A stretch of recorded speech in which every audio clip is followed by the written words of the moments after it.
Hello and welcome to May's Metastatic Breast Cancer podcast, where our theme for this month is going to be on accepting and awakening joy within. So focusing on collective joy. We are still going through No Mud, No Lotus by Thich Nhat Hanh, The Art of Transforming Suffering.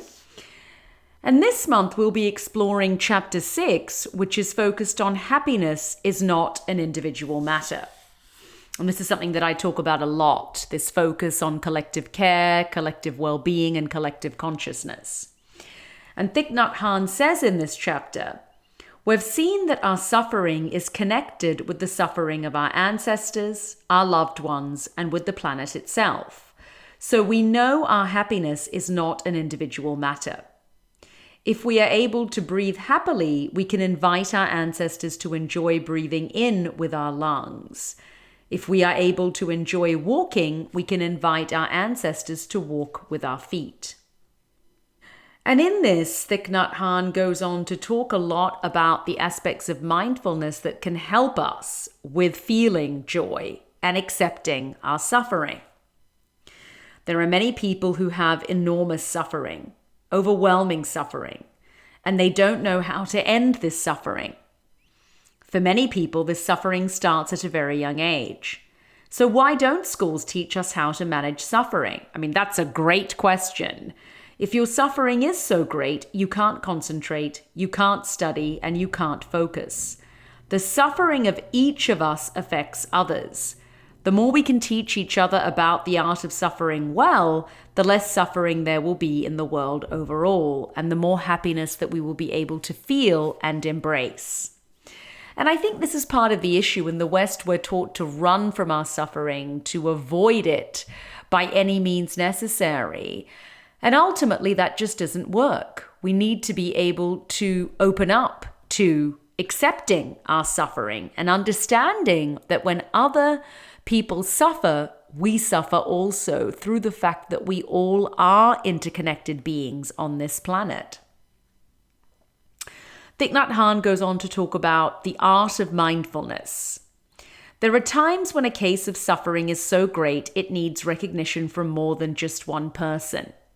We all need help sometimes when suffering threatens to overwhelm us. We can borrow the collective energy of mindfulness of a group of practitioners in order to recognize and embrace the block of suffering in us. When suffering has become a seemingly impenetrable obstacle, we can learn how to draw on the support of others. If we can take the time to sit together and allow the collective energy of mindfulness to recognize and embrace our pain, we become a drop of water flowing in the river of awakened energy, and we feel much better. Which is why it's so wonderful that we are given the opportunity to come together each month in our metastatic breast cancer group that Hogue offers. And we hope that you'll join us in May. So we just allow our pain to be embraced by the collective energy of mindfulness. Sometimes we may have to reach out more directly and ask for help. That can be very difficult, but other people do want to help if we only ask them. If we have loved ones who are suffering, one of the best things that we can do is to offer to sit or walk with them and offer them our energy of mindfulness and peace.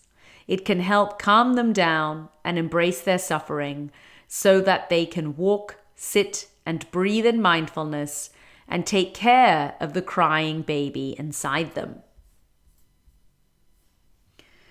When you love someone, you want to offer them something that can make them happy. According to this practice, the most precious thing that you can offer your beloved, so our friends, our family, is our presence. How can you love if you are not there?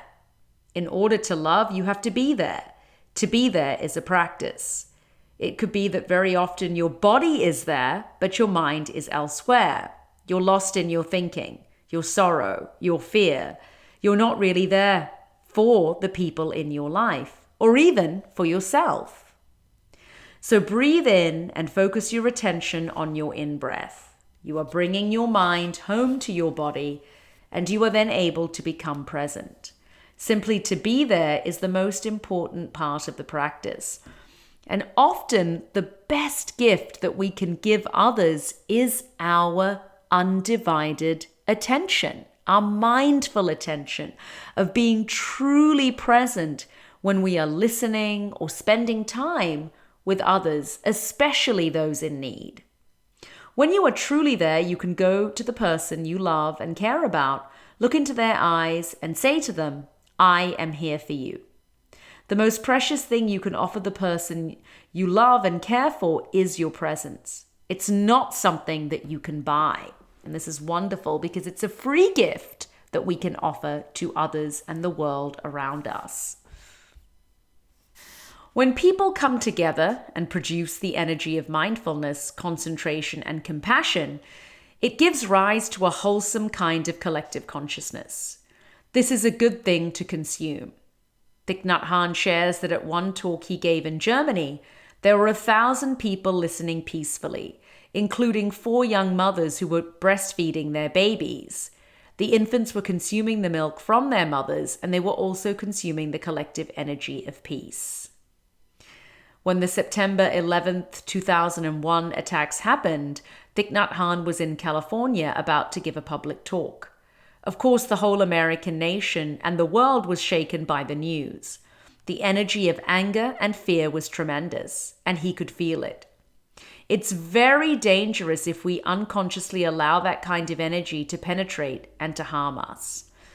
So the talk I gave that night was about calming strong emotions. When a whole community is afraid or angry, their energy is very strong, which can create a desire to strike back right away. But action pushed by the collective energy of anger and fear is not usually right action. We can start a devastating war very easily. Thich Nhat Hanh in this chapter goes on to talk about how we can take refuge in ourselves. When people around you are practicing compassion, they'll be wiser and happier, not only individually, but also as a group. Combining our experiences and insights leads to a collective insight that can be wiser than the sum of its parts. Without a community, it's harder for a person to change anything. If you work in a hospital or a clinic or any place where you have to practice compassion with people in crisis on a daily basis, you know that having colleagues who support you in that practice creates a much more healing effect. A good environment allows the best things in us to manifest. A toxic environment can bring out the worst things in us. Everyone needs a mindful community for support. We can join together to create a healing environment wherever we are. Our family, our classroom, and our workplace, or our home, can all be mindful communities. When we come together and enjoy practicing mindful breathing together, we produce a collective energy of mindfulness and compassion that is wholesome and very strong. In our daily lives, many of us are in toxic environments of mutually reinforcing suspicion, competition, greed, and jealousy. We consume our environment as a kind of food, and its good or harmful elements seep into us. You may find yourself in a negative environment you can't get out of due to the realities of family needs or financial constraints. In that case, you can be a force for positive change. Start by creating your own safe harbor, even if it's only one corner of a room or a desk. There are also wholesome communities online that you can join. Don't give up hope. You can live in such a way that shows compassion is possible in any situation. Set an example, even if it's a small one. Other people can learn from it. The best way to help others lessen their fear, craving, and violence is to show them there is another way. If love has degenerated into hate, it's possible for you to turn the garbage of that hate into a kind of compost to nourish the flower of love to bloom again. When a group comes together and commits to practicing mindfulness together, breathing together, walking together, doing some kind of good work together to lessen the suffering in the world, this is positive collective action that can be very powerful. In the collective action, you can see the individual aspect. There are those who sit differently than others. There are some who focus more easily, some who need more support. In the collective, we can see the individual, and in the individual, there is the collective. There is no absolute individuality. There is no absolute collectivity. Anything you can do to lessen suffering in your community and the world is known in Buddhism as right action. When you go to the supermarket, you can make the choice whether to practice right action or not. There are items for sale that have been produced by children who have no chance to go to school. There are items that have been made with materials that can be harmful. We are part of the collective whole, and even these individual decisions about what to consume affect the collective consciousness. I remember one day when I went with some children to a hardware store, Thich Nhat Hanh recounts. They visited all the items in the store. They only needed a few nails for a project, and they agreed with each other in advance that they wouldn't buy anything else. We spent over an hour in the store learning about the origin and the effect of each item sold, and not buying anything but a handful of nails. We did that as a special group activity. You don't have to spend an hour every time you want to buy one item, but you can feel much happier when you know the things in your home are not infused with the pain of child laborers or a poisoned field. And I think those are really important points. And what I want us to focus on for the coming month is this collective joy being ignited through collective care. So perhaps this month we are focused on living more mindfully, consuming less, being mindful and eco-conscious of the products we are consuming, of what we are buying, of what we are eating, and the impact on our environment and on our fellow humanity. I certainly in my daily life, to the best of my own ability, which is completely imperfectly, try to make conscious choices for the planet, for myself, and for my fellow siblings in this world that we call our home. And I think about the impact of my choices and of my consumption on the world around me and on fellow humanity and all living beings, animals and human and plant. So I leave you this month with the notion of collective joy through collective consciousness, and understanding that from this point we can get happiness, we can feel happiness. And I want to take us back to the practice that we thought about and spoke about, and just take a moment here to breathe in and focus all of your intention on your in-breath and all of your attention on your out-breath. And as you do so, bring your mind home to your body and become fully present in this moment. And simply being wherever you are in this moment is a vital and important part of a mindfulness practice and how we are able to take refuge in ourselves.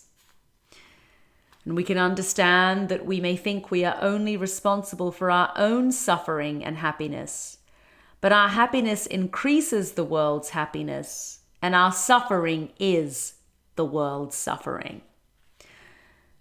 I hope you've enjoyed our podcast for May and that you will join us for our group that will meet in May. Take care, and may all beings everywhere be happy and free.